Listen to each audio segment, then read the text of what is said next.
Yo, yo, yo. Hey guys, welcome back to another awesome edition of the Best Practices Show. You ever thought to yourself, how do I properly read these cone beam images, especially when it comes to sleep disordered breathing? Well, today I bring on the expert. She actually wrote the book on this. Her name is Dania Tamimi, and she is brilliant. And she shares with us how to properly read these images and what to look for. Please listen up. I know you guys will enjoy it, and we'll see you soon.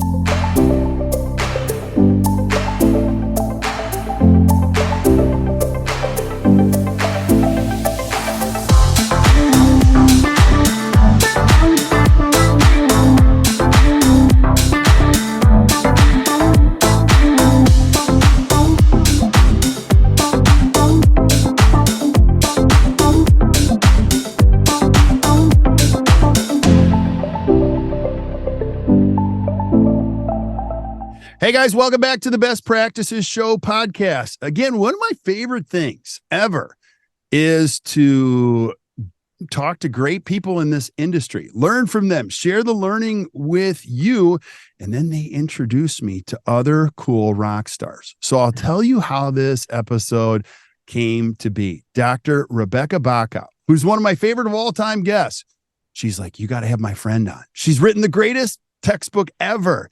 And her name is Dania Tamimi. I think I got that right? So, yeah. And we're going to be talking today in this particular podcast about looking underneath your patient's skin, the wonderful world of 3D radiologic imaging. So thank you so much for being on. Oh, thank you so much for the opportunity to share.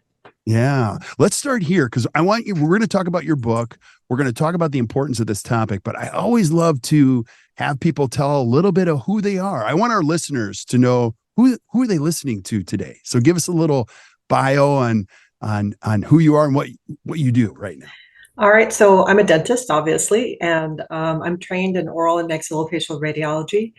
And that's basically, the interpretation of cone beam CTs, plain film imaging, and MRI for dental purposes. And that's what I do. And at the same time, I was training to be a dentist and training to be a radiologist. I also trained to be a fitness instructor, spinning instructor, yoga, Pilates. I have a 500-hour registered yoga trainer certification, about 300 hours of Pilates, and in addition to other things here and there. It's just, it's been a journey.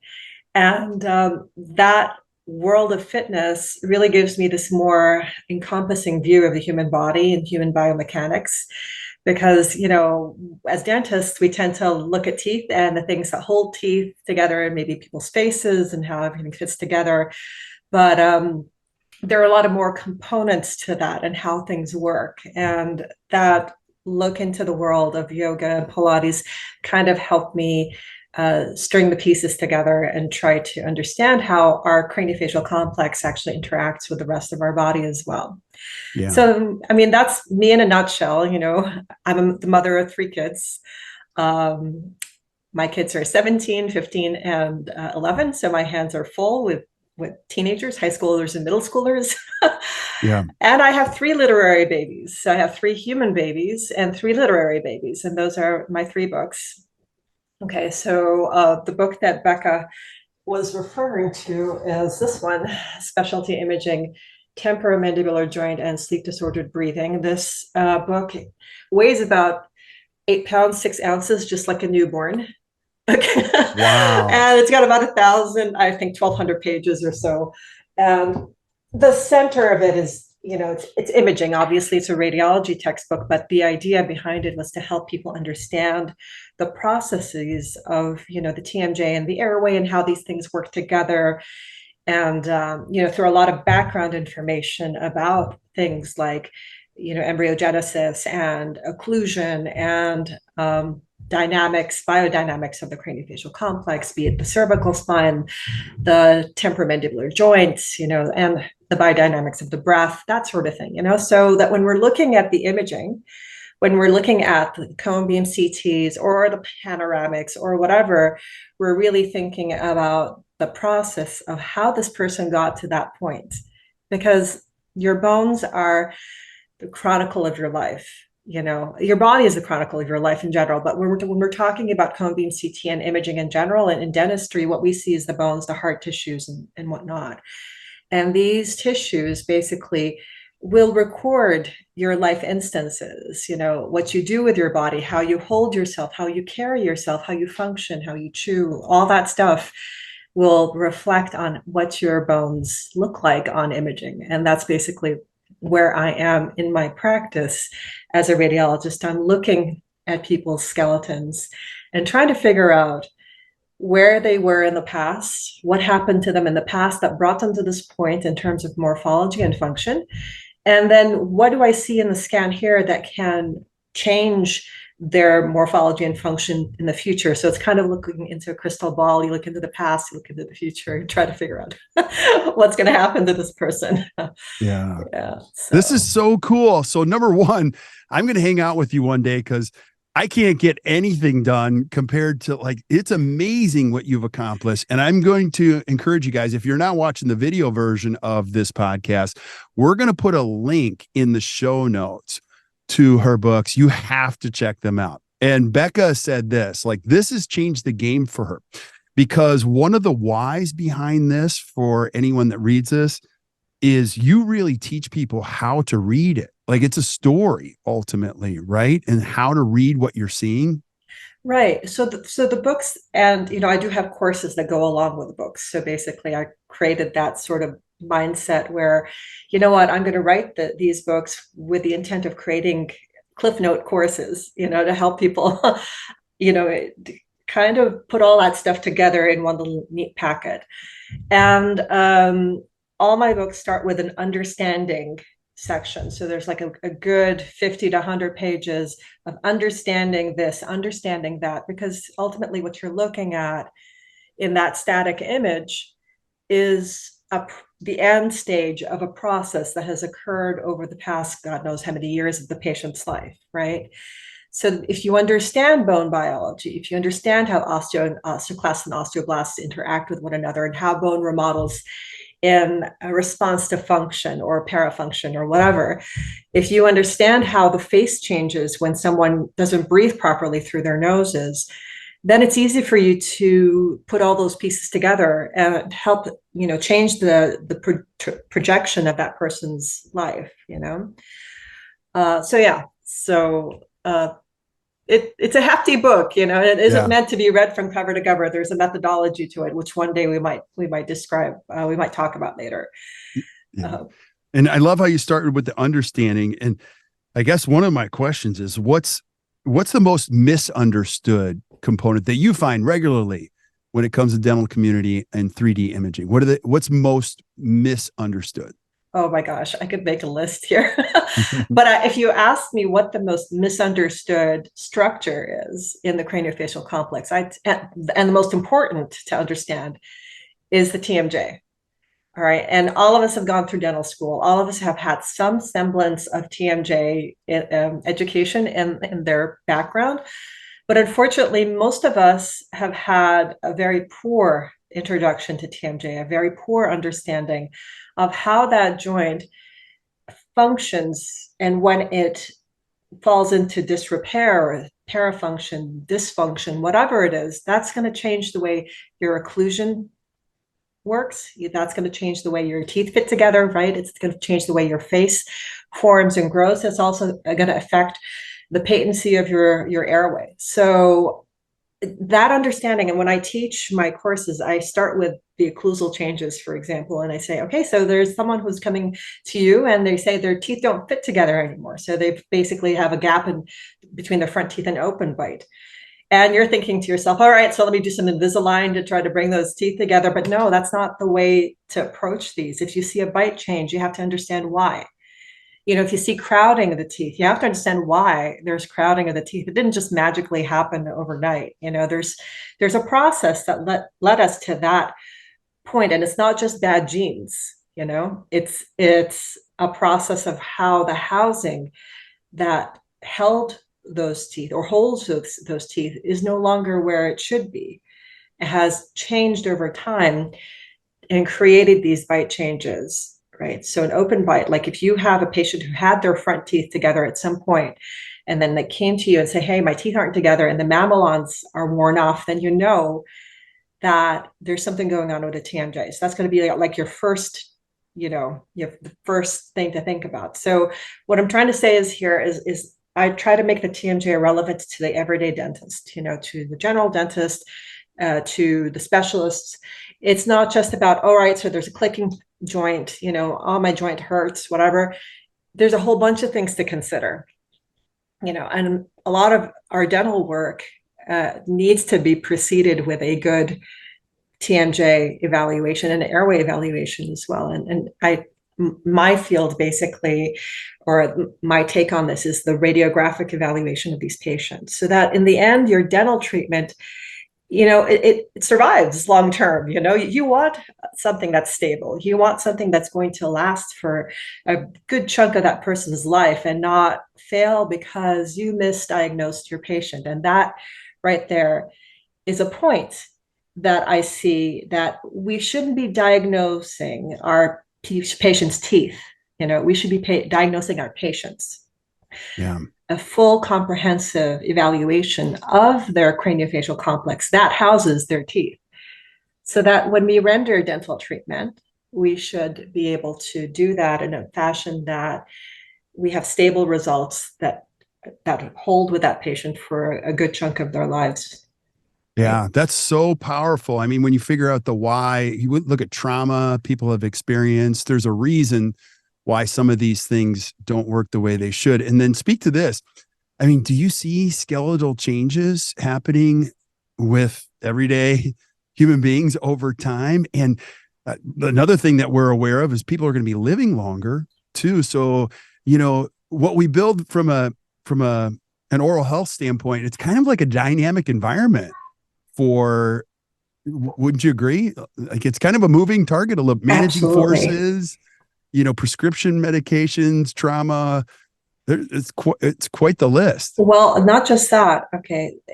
Well, first of all, we have to come to a realization that bone is alive, right? We tend to think of hard tissue Right. as something that's solid, that's unmovable, when in reality it's fluid.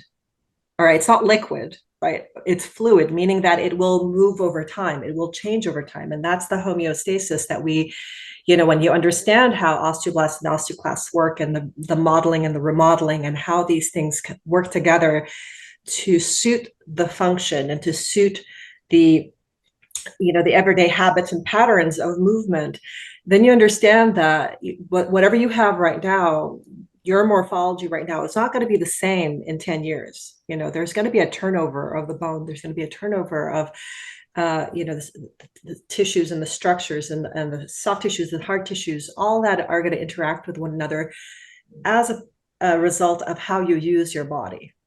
Okay. Right. So, yeah, I think I answered your question there. I hope I did. I think I might have gone off on a tangent, but bone is alive, right? It's not static. It is moving through time. It is a fluid structure.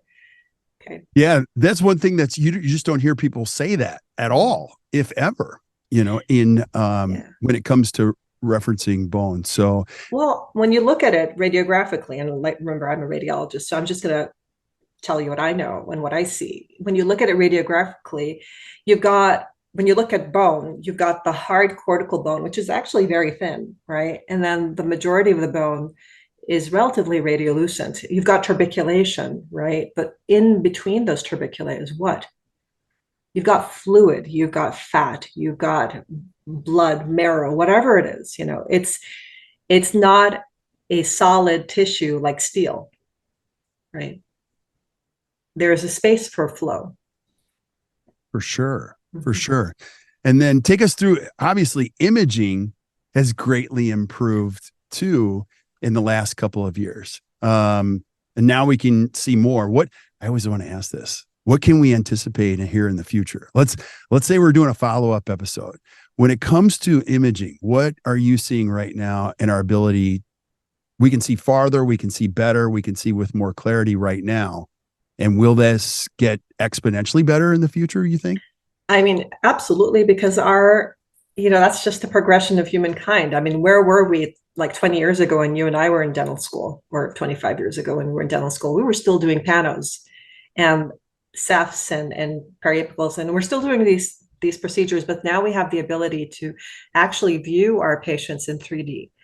You and I are three-dimensional structures. Our patients are three-dimensional structures. Their teeth inside their mouths are three-dimensional structures housed in three-dimensional structures.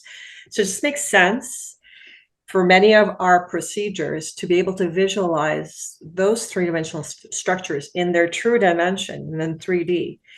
And maybe in the future, we're also going to be able to see them in 4D moving with time, right? But yeah, I mean, definitely there is movement towards, improvement, towards advancement. I don't have a crystal ball, Yeah. I have 3D vision. I don't have ESP or, anything like that. So, Yeah. so I can't tell the future, but I mean, just by watching the progression of imaging over the past 50 years, look at how far we've gone, right? Yeah. I think this is amazing what you've done. You said TMJ is probably one of your favorite topics to talk about that's misunderstood. What would be another one when it comes to imaging? What's a second one? Well, I guess it's just many of our dental friends, even though they work in 3D, they're not looking in 3D, and there's a lot of misconception about, or let's say fear, of the use of radiation, which I mean is justified. Photons are bad, right? So but the thing is that whenever we acquire an image or make a decision to acquire the image, there's a thought process that we need to be considering. And the first is, can I get the information I need, the diagnostic information I need, without using x-rays? Right? If I can do that, then I don't do that. I don't go for the whole, like, I don't even go for a periapical if I don't need it, right? But if your diagnostic evaluation clinically is insufficient to render the correct diagnosis to your patient, then you need to bring out whatever big guns you have, and do that judiciously, and do that, screen your patients, see what they need, right? So I guess the misconception here is like, we are going to stay away from cone beam CT because it's such a bad thing because of the radiation, blah, blah. Yes, radiation is a force to be reckoned with. But the thing is that, in my humble opinion, is the harm that you do by not diagnosing your patient properly is far outweighs and is far more prevalent than the harm that may occur with some random photon hitting a water molecule and, Right. And ionizing it, or any of the other changes that we see with imaging. So that's I guess one misconception that I'd like to, or at least one fear that I'd like to kind of quell.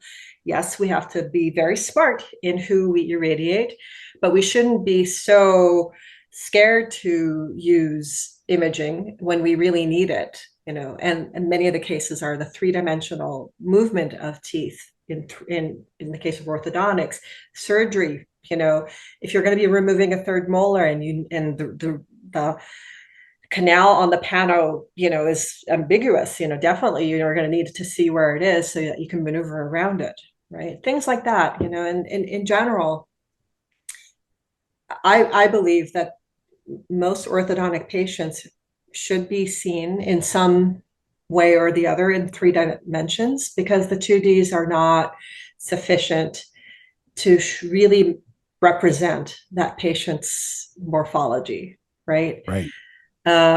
There's also the magnification, the superimposition, lots of things, and I, because I see a lot of these patients, I see the resorptions and I see the pathology that would otherwise be missed on 2D. That's why I'm like, guys, don't worry too much about it. Just be smart, and use a good selection criteria when choosing who to acquire an image for, be it cone beam CT or other. Right? Yeah. Can you go back? One of the things you mentioned, you said 4D. I don't think I've heard anyone say 4D on this. What is 4D? I've heard 3D, 2D. Well, the dimension of time, right? Okay. So, if you, I'm looking at you right now. Okay. I'm looking at you 10 years from now, and I'm evaluating what's happening with your with your patient, with your progression rather, sorry. Right. And to be able to monitor that with time, in a more fluid manner. Okay. You can also introduce another dimension, which is movement, right?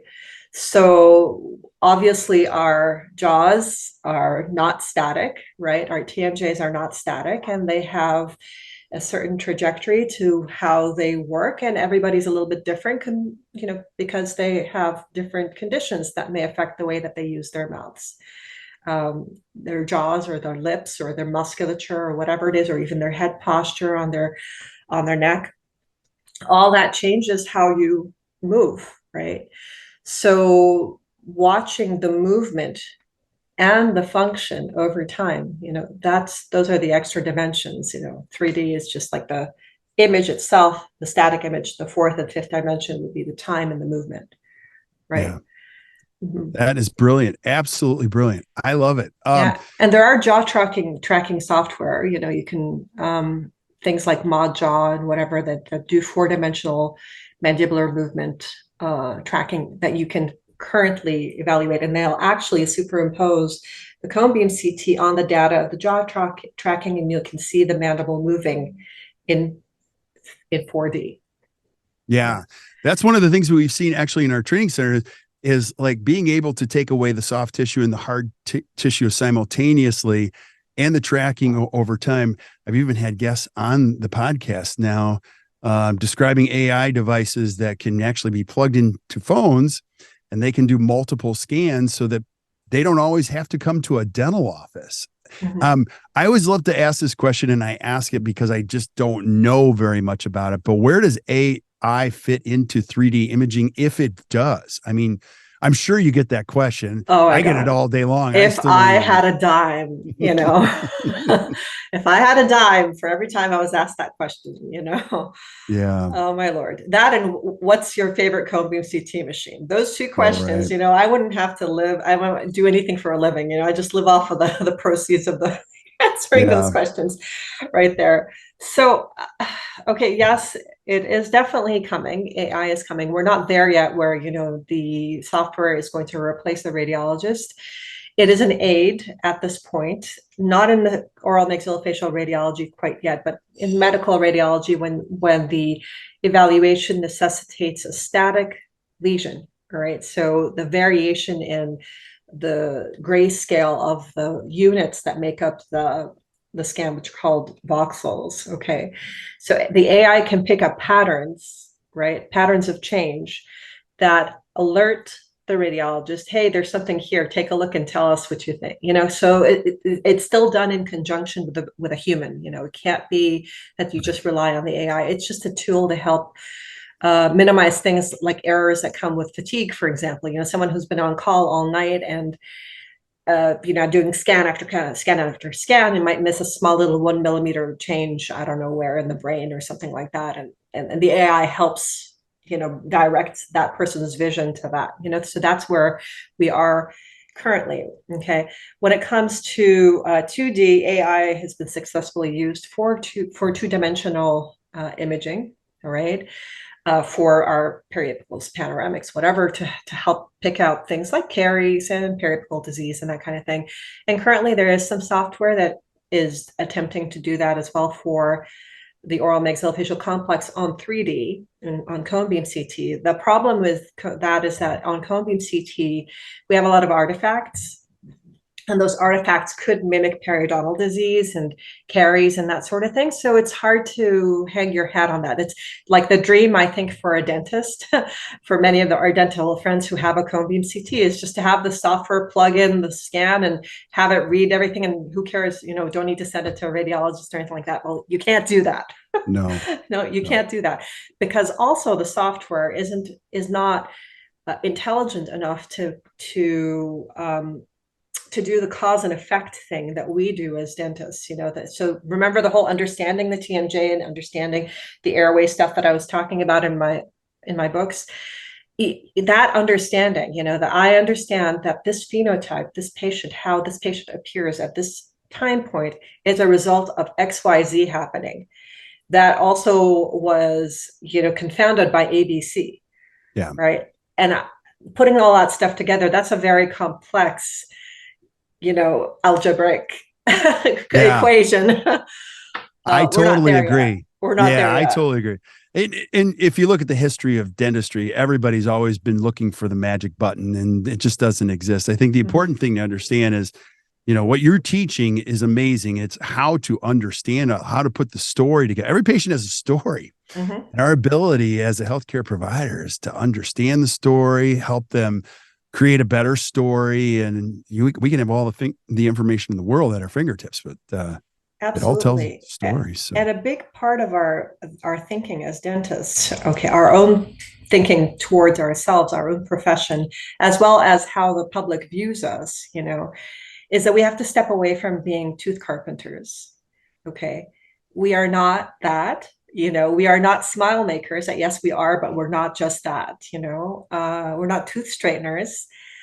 We're doctors, physicians of the oral and maxillofacial complex. And that encompasses an understanding of how those teeth, that, of course, the aesthetic component, dentists, dental patients will see that as part of their, cosmetic repertoire, but we know better, for right? sure. Yeah. So just changing that mindset, not just within the population, with the general population, but also our medical colleagues who don't know what we're doing, don't understand the importance of what we're doing, and I speak at medical conferences, head and neck radiology conferences, showing them, because they're always talking about, noses and sinuses and things like that, but then I come and say, hey, but did you notice that this person who has that kind of like blockage because of their chronic sinusitis also has a face that's very long, a mouth breathing, uh, you know, uh, phenotype. His jaws are small. He's not sleeping. Kid has ADHD, blah, blah, blah. Putting those pieces together is completely foreign for them, right? Right. For our medical colleagues. And then there's us, us as dentists, where we need to step up to the plate, right? And understands what a patient's phenotype means. Read between the lines. There's stuff they're not going to be able to articulate, you know. And a big part of that isn't just the phenotype and the way the patient appears to you at this time point, but also what has happened in their past, and not just physically, but also emotionally and psychologically. Okay.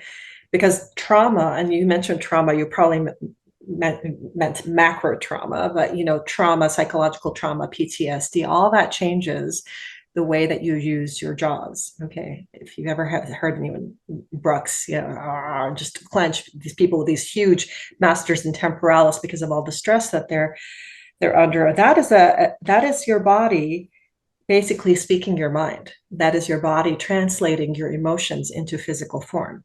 Okay. And if you don't deal with that, then no matter what you do dentally, no matter how many splints you put in, no matter how you change, I don't know, the occlusion, whatever it is, that's not going to get fixed if you don't change what's in their heads. Yeah. Right. So they're going to Yeah. keep breaking all those crowns. Yeah. This is amazing. I have so many more questions. And I want to be respectful of your time, and I also want you to talk about your courses, but let's do this first. Give us any last thoughts you have on, looking underneath our patient's skins and understanding the world of 3D imaging. Last thoughts. Let's see. Oh, we've only just begun. Yes. Oh gosh. So yeah, once again, the bone is a chronicle of your life, and the ability to visualize the three-dimensional imaging.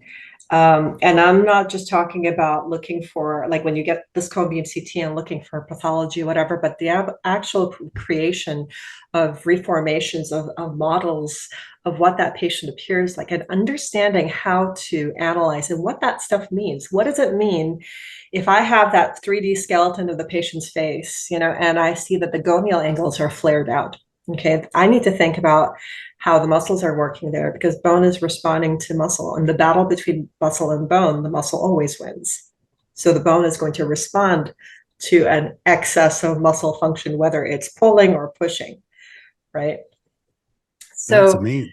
yeah, so, and they're recreating whatever reformations, looking at the airway, looking at the TMJs, looking at the skeleton, looking at specific cross sections of whatever area that you're interested in putting an implant in, for example, the root canals, and trying to find the missed canal or whatever it is.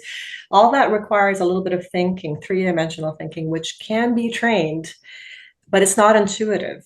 Right. And this is a dental specialty. This oral maxillofacial radiology thing is a specialty, just like any specialty that we know, orthodontics and perio, whatever. So you have to invest the time in the education, to be able to do it effectively. And you can't just be going straight to the thing that you want to do. There's a methodology. There is a sequential methodology to getting the scan read. Okay. Yeah. Which is basically what I do. I love to teach this stuff, So segue into my courses. Yeah, please. Can you tell the listeners, somebody that might be listening, I want you to tell them where to go to find your courses. Okay. What are your courses about and where do I go? Well, first of all, I have 2 courses that I run online. I do speak all over the world. I'm invited. I'm actually heading over to Chile and Poland, Romania, Turkey, and Dubai in October. So it's going to be a very busy fall season, just like speaking on. It's just crazy. I don't know why I do this to myself. I know why I do this to myself, because I'd rather just lump it all in one and then come back and be mom, right? Right.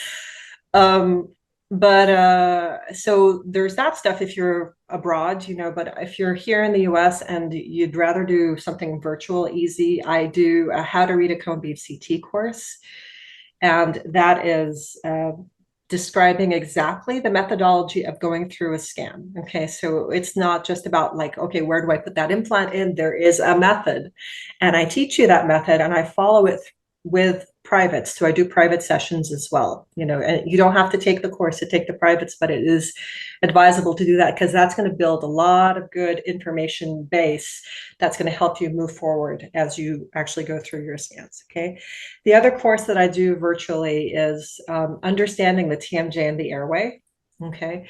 And that's actually coming up in September. I don't know when this podcast is going to view or air, but if you're interested, I'm putting these courses on all the time, and I'm putting that on the Beam Readers website. I don't know if you know what Beam Readers is, but it's the teleradiology company that I work with. And it's Beam as in like cone beam, and then readers, people like us who read the scans, right? beamreaders.com/courses. Okay. You'll find the courses that I currently have. You'll find a whole bunch of material as well from myself and from others, pre-recorded material, as well as the opportunities to sit one-on-one with another radiologist to help talk you through the process of what you need to do for your particular diagnostic task. Yeah. Okay. That's amazing. So I am so grateful. Now, if you guys are listening, you're not taking notes, don't worry. This is how we do it. We take notes for you. So if you're listening on Spotify, Stitcher, iTunes, wherever, you can flip up to the notes and you can see all of the links that we've chatted about. I'll also put in there the links to your textbooks, which they have to check out. They've got to be able to check those out. Yeah, so they're on Amazon. It's easy to find them. You just search by my name, you'll find the books there. They're also on the Elsevier website. And depending on which one has a discount, sometimes Amazon has a better price than Elsevier. You can pick the one that you want. Either one. It's all good. That's so awesome. Thank you so much for being on today. I really appreciate it. Of course. Yeah. In your busy schedule, I don't know how you do it. I am going to come hang out with you one day and just figure out how. You know what they say. What? You know what they say. You want to get something done, you give it to a busy woman. Right? That is true. Okay. That is so true. They'll just find a way to get it done. So right. Awesome. Well, thank you again so much for being on the show. Stick around while we say goodbye to everybody else. But thank you guys for listening to the Best Practices Show. Hey, if you enjoyed today, which I hope you did, please hit the share button. Share this with your friends. Keep sending us suggestions for things that you guys want to see. We're going to keep lining them up and bringing great thinkers and great influencers in this great profession. So until we see you guys next time, or you hear from us next time, keep watching or keep listening to the Best Practices Show. You guys enjoy your day.